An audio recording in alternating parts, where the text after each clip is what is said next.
Hey babes, so today I'm going to make a very brief video talking about the basic foundations that you need to get out of survival sex work. And I want to talk about who this video is for. This video is not for you if you are a trafficked or like pimped woman, because I don't know how to help you. For that, you need more support than I am qualified to give. This is for women who are in survival sex work. Maybe you are like sick and you need, the only job that you feel like you can do is sex work. Maybe you don't have a family or a community and you do sex work for survival, but you're doing it fully willingly, okay? So this is for women who are doing sex work out of their own free will and doing it because they thought that it would be either a fun job and now they're stuck in it, or doing it because it's the only job that you feel like you can do. So this video is for you. This video is not for you if you're again in survival sex work, or if you're not in the sex industry at all. If you're not in the sex industry at all, obviously, like, you can watch the video, but the things that I'm saying are not going to apply to you, not really. So step one is you need a healthy community, and that is a non-negotiable. You need a healthy community. You need people around you, and this is life or death for you. So I want you to take this very, very seriously. And I'm speaking, so who am I to be speaking on this? My name's Carly Voss. I'm a life coach. I do not work with women who are currently in this situation, but I used to be in this situation myself. I was a survival sex worker for a very long time. I was a stripper for 8 years, and there were a couple years in there when I was just doing it for money and for because I was making so much that I was just able to kind of like live in the way that I wanted to live. But for the most part, I was doing it for survival. Okay.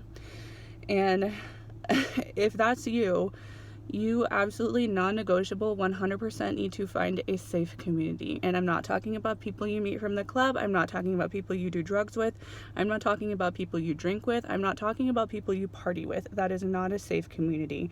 You need to find people who have your back, who have your best interests, and who want what's best for you, and who are not going to enable you doing sex work. So I guess step 0 before that is actually admitting that you need help and that you want to get out and that you want more for yourself. Because the reality is that if you're a stripper, a sex worker, and that's all you're doing, you're not doing anything else, and you're reliant on that to make your money, you're reliant on that to make your bread, you are not in a powerful place. You're not in an empowering place. You are reliant on selling yourself and selling your sexual energy to basically survive and to function. And that's not a safe place to be. It's not a healthy place to be, because who controls you is ultimately the men who pay you and the managers who let you work for them, or the police if you're a full service sex worker, the police who are probably, could arrest you at any time. So getting a safe community and knowing that you want to get out is very, very important. If you're not in that place yet, if you're still like in the place of where you think that it's empowering, or you think that you still want to keep doing it, or you want to even do it like for the rest of your life, and I've been there, I was there for a little while too, good luck to you. But at some point you need to be realistic with yourself and admit that this isn't sustainable and you can't do it long term. So you have to admit that to yourself first. Because, even though as a stripper or a sex worker, you have that entrepreneurial spirit within you to be able to do that kind of work, you have to have that. You have to be self-motivated. You have to be ambitious. You have to be hungry for money or for more comfort or for whatever. Ultimately, you're actually not an entrepreneur.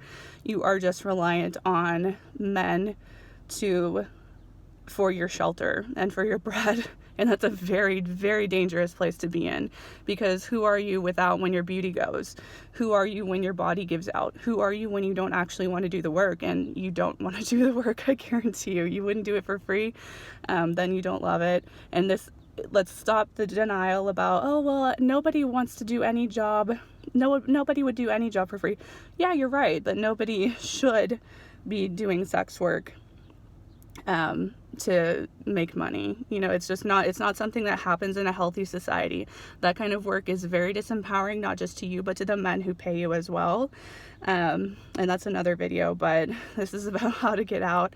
So even though you think and you feel more empowered financially, you aren't, because you don't actually have the kind of business that is sustainable long term. So you're not really an entrepreneur, even though you have the entrepreneurial skills and you're using entrepreneurial skills. To be an entrepreneur, you need to be able to sell more than just your pussy. Okay? Sorry. That's just the reality. If you can only sell your pussy, you're not an entrepreneur. You don't have that, you know, like that thing that it takes to be an entrepreneur. And if you're a sex worker, you absolutely do have the thing that it takes to be an entrepreneur, but you just need to have more self-esteem and self-worth about what is valuable that you have that people will pay you for. Because people will absolutely pay you for more than just your pussy. So you need to, like, that's step 2. After getting a healthy community, you need to find your self-worth and your self-esteem. And that self-worth and self-esteem is found by going and getting other kinds of work. Even if you have to get a day job, you can still like do sex work on the side and on the weekends and things like that. But going and getting a day job will show you that you have more to give than just selling your crotch for a living or selling your sexual energy for a living. Okay? And this was something that I knew I needed to do, that I did not do, that I knew I should have done a long, long time ago before I was forced to quit stripping and was kind of like just landed on my ass and had absolutely nothing going for me. I had never had a job. I think I was a waitress for 8 months, and then I got into stripping at 19, and that was the only job I'd ever had, was sex work. So if that's you and you don't know that you can have any other skills and you don't know that that people will pay you for other things, just even like the most basic regular ass job will help you see that you can make money not stripping. And it's not going to be a lot of money, and it's going to feel like degrading, but stripping is also degrading. Sex work is also degrading. So you're going to be just fine. If you can handle one kind of work, you can handle the other. Okay. That was step 2. Step 3 is get an education. So invest as much money as you can in your education. And when I say education, I don't just mean your mind. I also mean healing your emotional body, healing the trauma body that is allowing you to be a stripper, healing the pain within you that is saying that you can only make money from selling your sexual energy, because that is a pain, that is a trauma, that is a core wound that is not healthy, and that you absolutely 100% need to look at and heal within you, because that is deeply disempowering. It's a deeply disempowering place to be. I was there for a really long time, and healing that was so empowering, so deeply actually empowering. Like empowerment also helps other people, by the way. So if the work that you're doing is only personally financially empowering, that's not empowerment.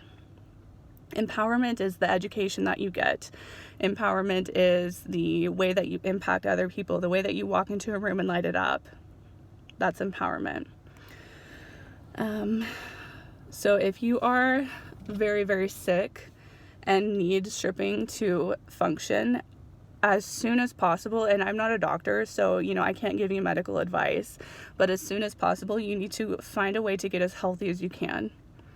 And getting a job that allowed me to get health insurance, because I was never able to afford health insurance when I was a stripper. Even though I was making a shit ton of money, I was so bad with money that I couldn't even pay my bills on time, despite making $6,000 a month. I was just so bad with money that it was just not going to happen for me. So for me, I had to get a job to get that health insurance to be able to take care of myself. And once I did that, because I was chronically ill as a stripper, I was super mentally ill. I could not function. I couldn't even, and part of the reason that I was a stripper was because I couldn't show up every single day for my life, because I was so depressed and so mentally sick. Not just mentally sick, but also physically sick. I had really, really bad periods. I had such bad periods that I would need regular blood transfusions and would end up in the ER. Because my periods were so heavy. So I physically needed to get a regular job that had health insurance, so that I could learn financial discipline, so that I could take care of the health shit that I needed to take care of. and heal as much as possible. And that mental healing, I did a lot of mental healing as well when I was a stripper. So taking the time to heal yourself mentally is really, really important. And I was not able to hold down a job until I did that mental healing work. So for you, if that's you, if you're super mentally ill, you can't hold down a job for more than 2 days. That was me. I've probably had 20 plus jobs, you know, jobs that I never like could stay at because I was like, fuck this, I can't do this one. I'm too mentally ill to fuck this. I didn't have any respect for work at all. And I was just super, super mentally ill, very bad attitude, very negative, very just broke bitch mentality. I was in so much pain, honestly, like so much mental and emotional pain that the suffering that I was experiencing was almost insurmountable. I did try to kill myself at one point. Yeah, so like, you know, I understand like mental and emotional pain, and I did heal that. By the way, it is something that you can't overcome. I was told that it was just genetic and that I was fucked basically with all of the things that were wrong with me mentally. That's not true. If anybody tells you that, they're lying to you and they don't know how to heal. We actually don't know how to heal in this society. We're not taught it. So please heal yourself, because it's absolutely possible to heal 100% of your mental illnesses. You were not born mentally ill. You were not doomed to have mental illnesses for the rest of your life. You absolutely can heal them. And now that you know that, now it is your responsibility to go and heal them, okay? And I use the completion process by Teal Swan. I use Byron Katie's The Work. I still do these processes to this day. I don't need to do them as much anymore because I healed all my shit. I'm not mentally ill anymore. I'm not depressed. I haven't been depressed since freaking 2016, 2017 when I started doing the work. I am a very happy person. I absolutely love my life. People would look at me now and say I'm very privileged, okay? But back then, I was broke, I was homeless, I was in poverty, I was a fucking mess, I was a drunk, you know, and I got myself out of that by doing all the inner work. I did all the inner work that I needed to do to heal from my chronic mental illness and then eventually my chronic physical illness. So I was able to get out of stripping and sex work. Going back to step 1, which is finding community. You need community really, really badly, and don't settle on that. Okay, when you get the wrong community, when you're in a community of party people and like people who are going to enable you and people who are like, oh yeah, stripping's so cool, you're not going to get out of the stripper. You're not going to get out of the club. You're not going to get out of sex work because they're going to enable you. They're not going to empower you. So find positive communities, and if you don't know how to do that, I totally understand. I totally empathize. Literally find whoever. If you are in a life or death situation, like you're about to be homeless, you need to find like a women's shelter. You need to find a sober house. You need to find whatever will help you the most. Like go to AA meetings. Literally anything that is there for, like, use any resource available. Church is a really good one. There are a lot of very loving and understanding people at church, even if you're not religious. I'm not religious. I totally understand if you are like squeaky and gross about religion. Find a Unitarian church. Find somebody, okay? Find somebody who will take you under your wing because it is life or death for you, okay? And I totally understand relational trauma. I understand not trusting people. That's that thing you need to heal. You can heal that. Okay, so this is a very short video. I just want to make like some videos of like resources for sex workers and strippers who want to get out. I think one more thing I would say is once you're like in that healing process, learn how to manage your finances and learn how to invest and learn how to make money and keep it and learn how to make money the hard way, because stripping, it's not easy money, but it's fast money, and most money takes a lot longer. So if you're wanting to be an entrepreneur, for example, hire a coach, hire a business coach, which is what I did when I first left stripping, and learn how to start your own business on your own time and learn how to make money the hard way. Get a job. That's why I say get a job, because you need to learn that money. If you've never had a job other than stripping, you need to learn that money actually takes a long time to make, and it takes the grind. It takes more of a grind.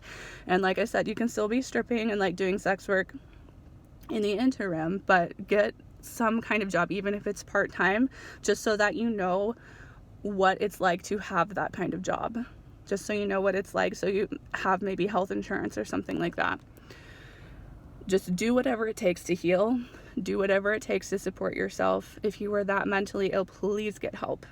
and I'll leave some resources below. I'll leave the resources below that I use to heal my mental illnesses. Therapy is good for people who need validation. Therapy is not good for healing trauma. I've been in and out of therapist offices since I was 8 years old. Never once did it heal my mental illness. It was just a yap session that did not solve anything. I went to therapy once I started doing my inner healing work. I went to therapy when I realized that I needed validation from somebody and I needed to heal in a one-on-one like relational setting. That's what therapy is good for. Therapy is really good for validation and getting that when you're ready to start healing relational trauma. Therapy is really good for that. So I hope this makes sense. Please DM me or comment any questions. DM me on Instagram. I love you. Bye.